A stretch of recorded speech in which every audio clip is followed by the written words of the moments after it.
pictures that time, is there? All right, good afternoon. It's good to be back without a long presentation from me. First coach to introduce is the head coach of the LSU Tigers, Brian Kelly, who is a three-time National Coach of the Year, 2009, 12, and 18. He led Notre Dame to the BCS championship game in 2012 and 2 CFP semifinals. A little side note for me, I had to take dancing lessons yesterday. My younger daughter's getting married. My dancing lessons are not on video. Brian, though, has had his dancing ability on video. When he was asked about it, he said, when a five-star quarterback asks you to dance, you dance. And when your youngest daughter asks you to dance for a wedding, you take dancing lessons in my case. This is Coach Kelly's first appearance at a conference media event since 2009. Off the field, he and his wife, Pocky, she's a two-time breast cancer survivor, have a foundation named Kelly Cares that's donated nearly $6 million to over 190 causes around the globe. Please welcome LSU Tigers head coach Brian Kelly.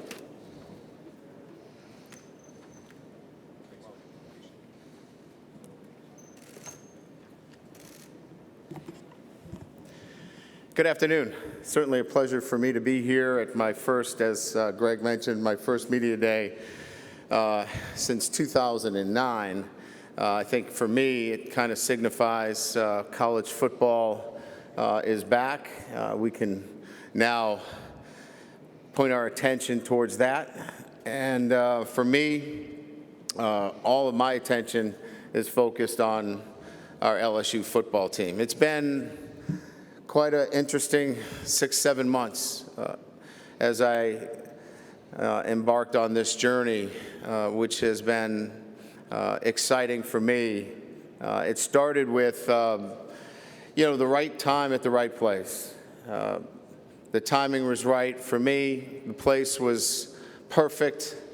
We had an incredible president, President Tate, an athletic director that I had history with Scott Woodward, and a rich history and tradition with LSU football. And so for me, it was then taking on that great opportunity in front of me to be part of restoring championship quality football to LSU. Also, the chance to be part of this incredible conference, the SEC. The challenges that come with that.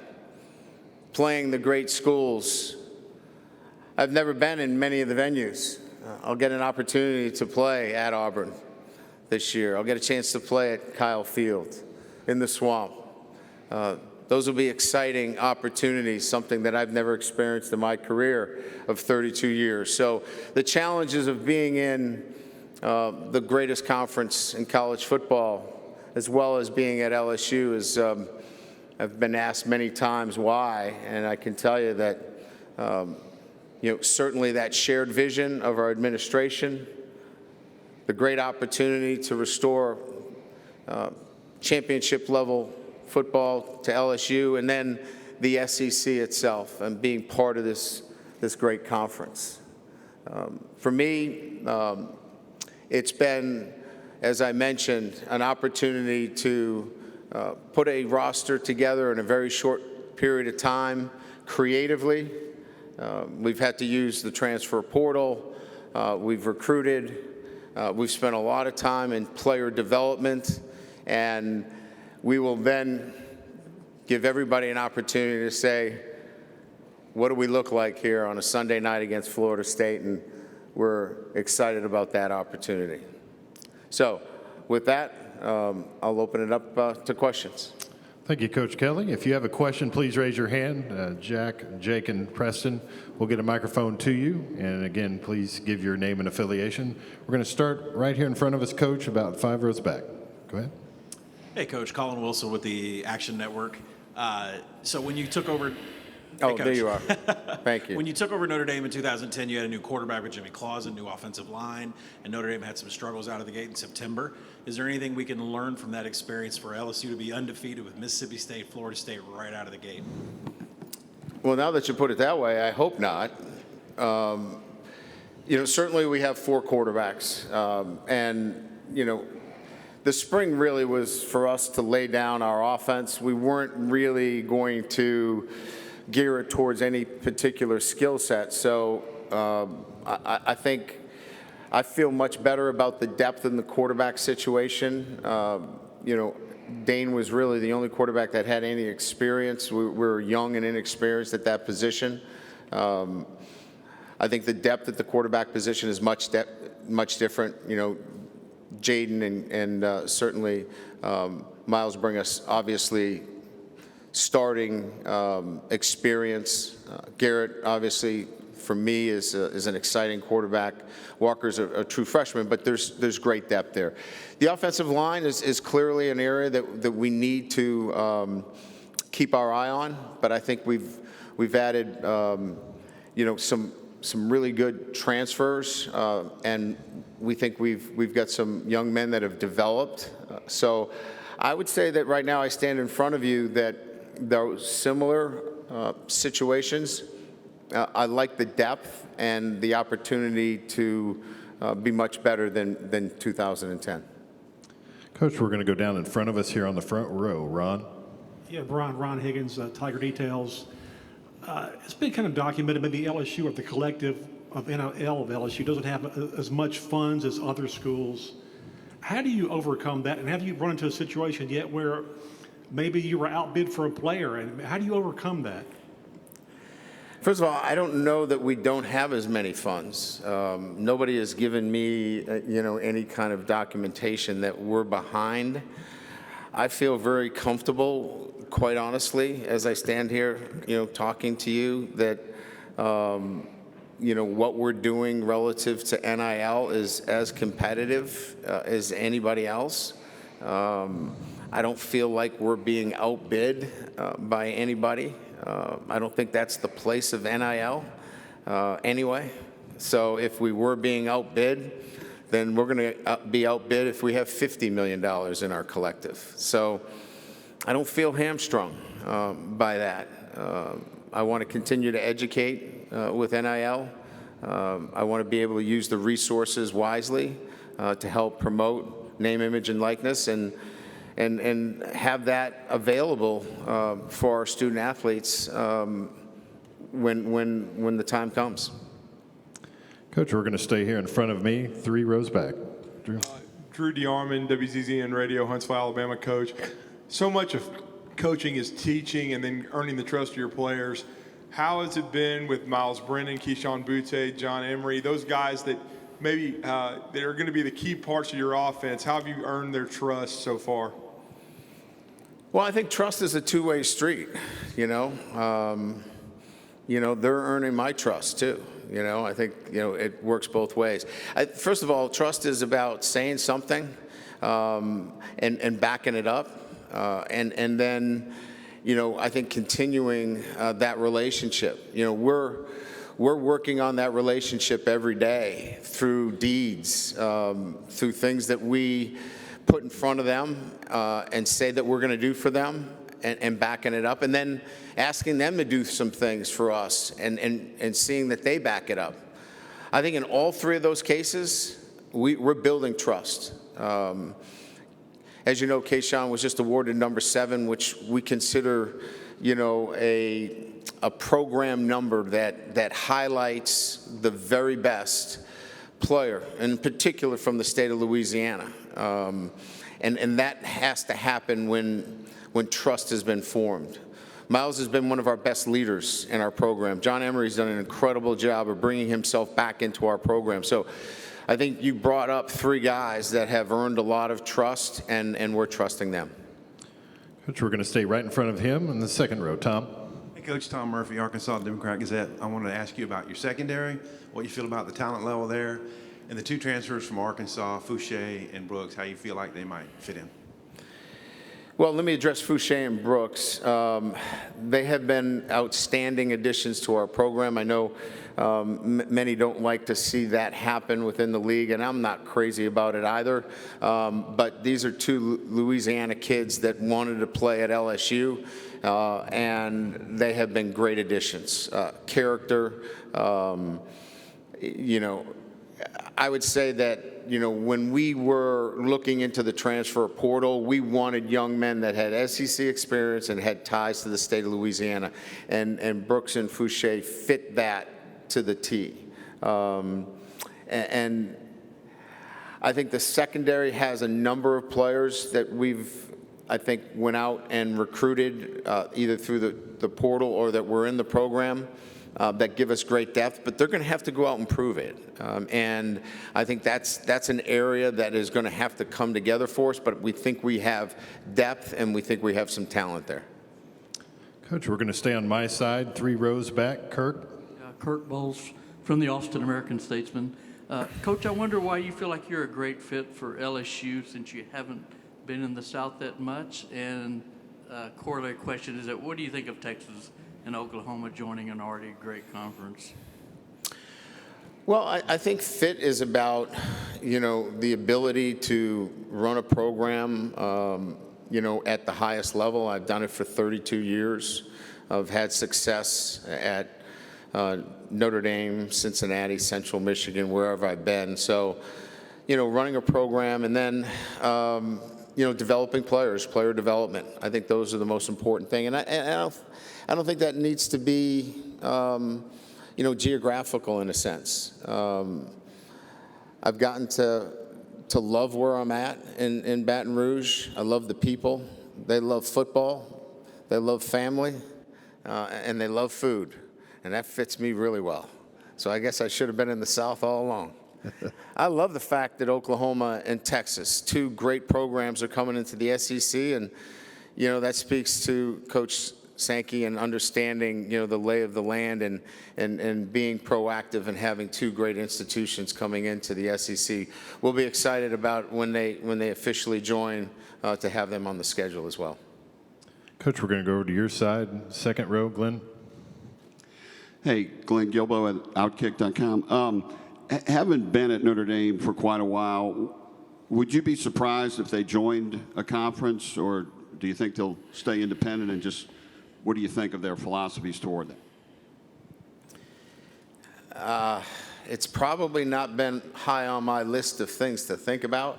I've been trying to correct a slice for the last couple of weeks, and I haven't had much success with that, so I'm going to go back to my day job. But I would say that, certainly Notre Dame still is, a coveted, university in terms of, what conference would want them. Jack Swarbrick knows what he's doing. He's got his ear to the ground.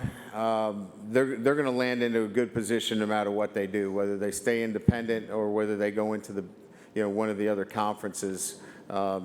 Notre Dame can carry itself pretty good. Coach, we're going to go right here on this near aisle in front of me, about 3/4 of the way back. Go ahead. John Bednarowski from the Marietta Daily Journal. Coach, B.J. Ojulari is one of our kids. Yes, he is. Was hoping to get your thoughts on your initial impressions of him and what you expect out of him this year. Yeah. Well, first of all, I've gotten to know him as much more as a person than a player. Saw him a little bit in spring. He's a good player, too, by the way. But as a person, he's what you want to represent your program, and that's why, he's represented us, as our student-athlete representative in the NCAA forums.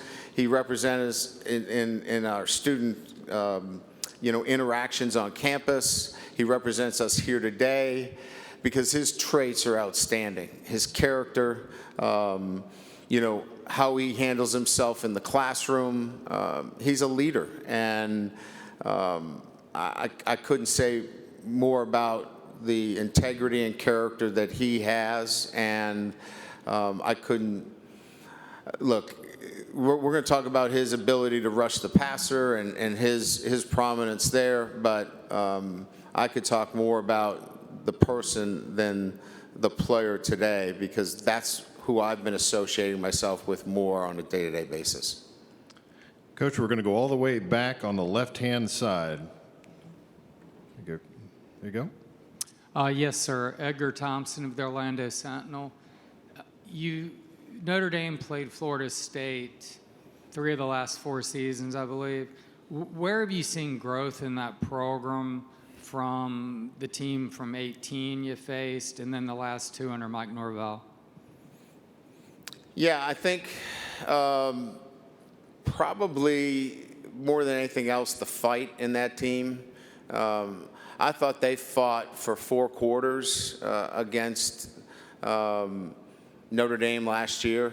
That was a team that obviously played to overtime. They were down late, came back.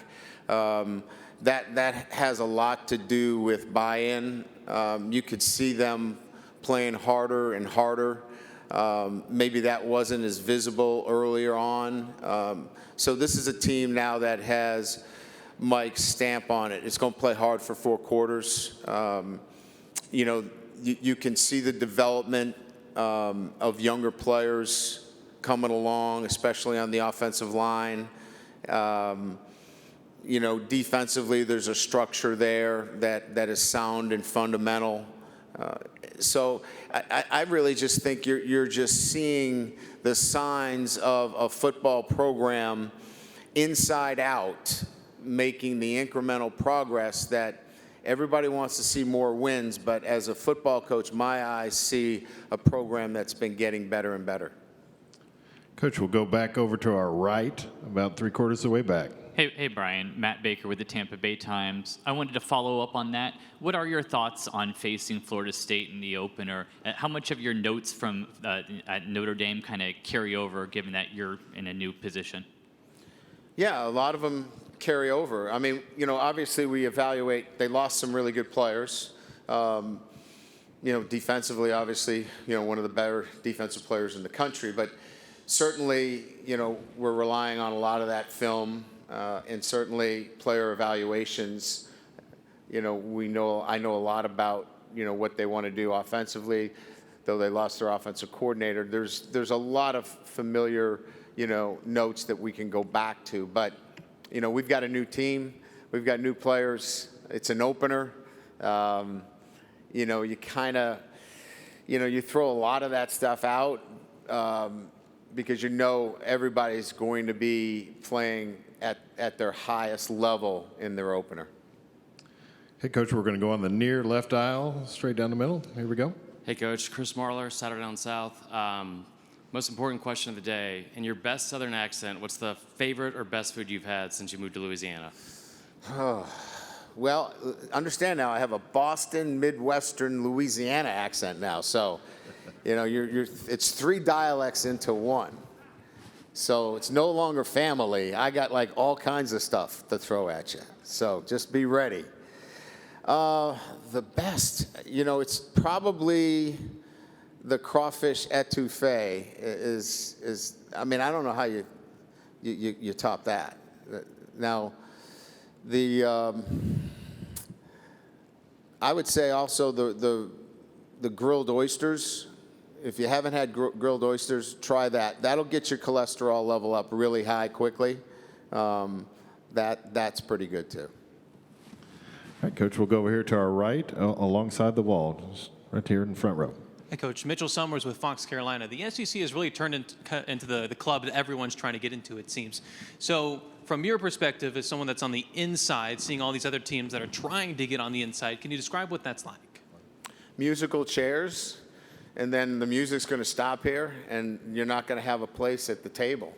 And I think that's scary for a lot of universities. And it's left a lot of internal conversations about where do we go. And so I understand that, right? There was the question about Notre Dame. What do they do, right? Maybe they're better positioned than some, but yeah, it's musical chairs, and there's not enough chairs for everybody. So, and that's the current state of college football. Coach, we'll go in this middle section about 3/4 away in front of me, right there. Hey, Brian. Jacob Goins from ESPN 106.7 in Auburn. Looking at the schedule down the stretch, a lot of tough road games in the SEC, at Auburn, at Florida, Arkansas.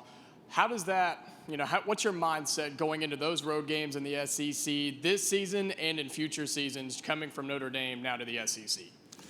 Yeah, I think it's a great question. I think it's how you train your team. I mean, look, you have to be ready for a battle through December, right? You know, conference championship is in December. So if you're training your team just to get to the first week, you're never going to make it to December. So I think you have to have the end in mind first. And the end in mind first is December, and planning for those kinds of games in October and in November. And so I think you have to be very intentional about how you train your team, how you practice. All of those things matter because you're going to be playing big games in October and November. And look, you want them to be big games too. So let's be clear, right? What you do in September matters because, you know, October is important, or you don't matter in November. So I think answering the question in the fashion of training your team the right way and getting them there is absolutely crucial. Coach, we'll go over here in our right, middle section. Coach Michael Giddens with the War Report, Auburn. How do you assess the physical readiness of this team to do what you're planning to implement this season? Are they physically ready from a strength and conditioning standpoint? And then as far as your quarterback situation, what are you guys looking at there? Miles Brennan, looks ready to go. You got Jaden Daniels. How's the quarterback situation looking this spring? Yeah, I think our numbers look pretty good. You know, our GPS numbers show a fitness that will have us prepared for Florida State. We trained outside all summer. We have 2 more days this week, and then we're off. We finish up our summer program with 2 more days of training this week, today counting.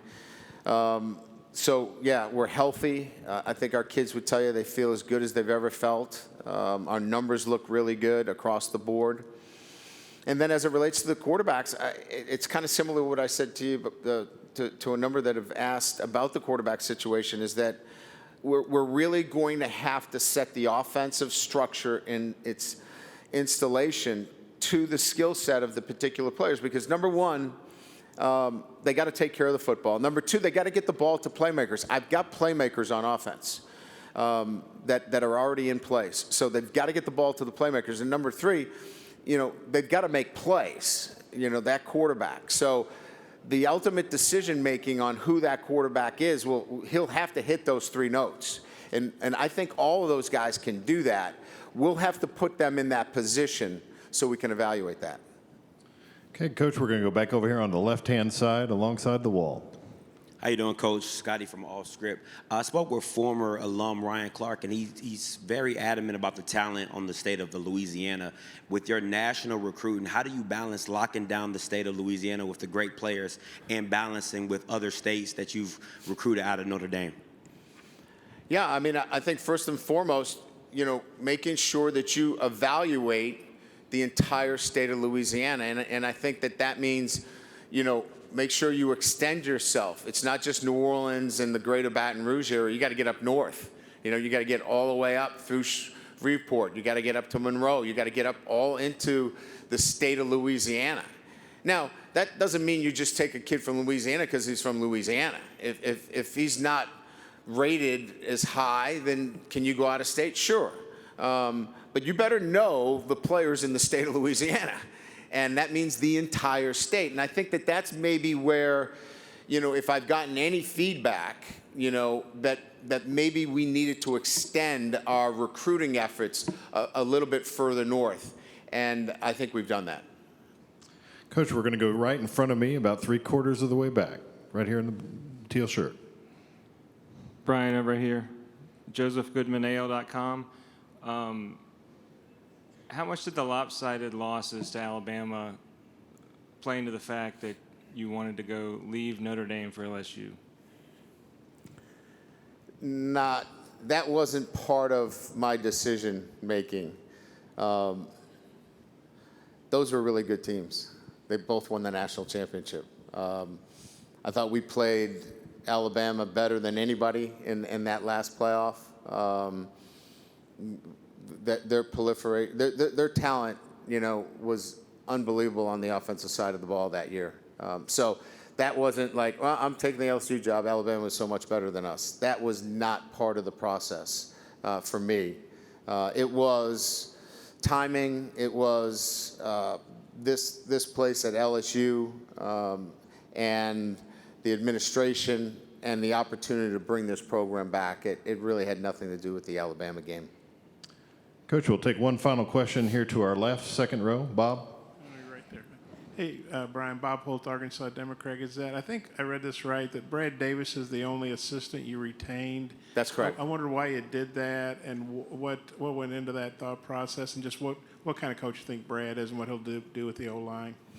So Brad was the interim head coach, so I got a chance to see him in a different capacity, in much more of a, I would say, leadership capacity, where he got an opportunity to really touch all of the players, and I really loved his ability to reach players.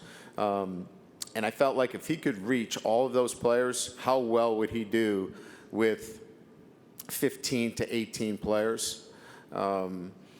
Also, he worked for Sam, and I consider Sam Pittman one of the best, if not the best, offensive line coach in college football. And so he's been tutored under the best, played the position from Baton Rouge, just all those things together. And then my time with him and his want and desire to be part of LSU made it an easy decision for me. Hey, Coach Kelly, thank you for your time this afternoon. Thank you. Appreciate it.